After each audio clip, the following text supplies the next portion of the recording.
Hello all, madam பற்றி நிறைய பேருக்கு தெரியும். Oxy plus one of family member தான். இது வந்து 100 பேஷண்ட் ரிப்பன் கட்டிங் நடக்கணும்னு நினைக்கிறேன். ஏன்னா அவங்க அத்தனை பேஷண்ட்ஸ் கிளையன்ட்ஸ் ரெஃபர் பண்ணியிருக்காங்க. நான் நல்லா இருந்தால் பத்தாது, என்னோட சார்ந்திருக்கவங்க எல்லாமே நல்லா இருக்கணும்னு சொல்லி கூட்டு வந்தவங்க தான் மேடமோட ஃப்ரெண்டா மேம். என்னோட நேம் சாய் நந்தினி. ஓகே, இன்னைக்கு தான் ஃபர்ஸ்ட் டைம் வந்து சார் பார்த்து வந்திருக்கேன்.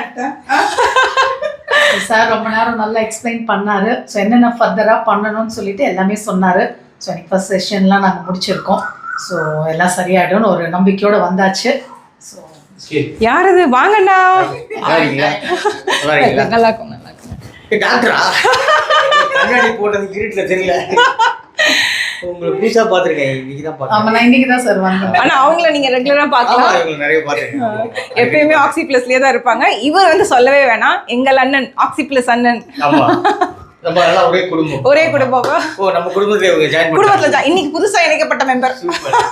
இனிமே நீங்க ரொம்ப வெல்தா இருப்பீங்க, ஹெல்த்தா இருப்பீங்க. ஓகே, பை மா. தேங்க்யூ நான் மேல வெயிட் பண்ணுங்க. So thank you so much. இவங்களோட ஹெல்த் அப்டேட் இன்னும் ஃபியூச்சரில் நம்ம பார்க்கலாம். ஸோ இந்த வீடியோ வந்து நான் யாருக்கு டெடிகேட் பண்ணுறேங்கிறத விட தேங்க்ஃபுல் டு ஹர். ஏன்னா அவங்க வந்து எனக்கு ஒரு உண்மையாக சொன்னால் எனக்கு அக்கா மாதிரி தான். நான் வந்து ஃபர்ஸ்ட்லேருந்து இப்போ வரையும் அவங்க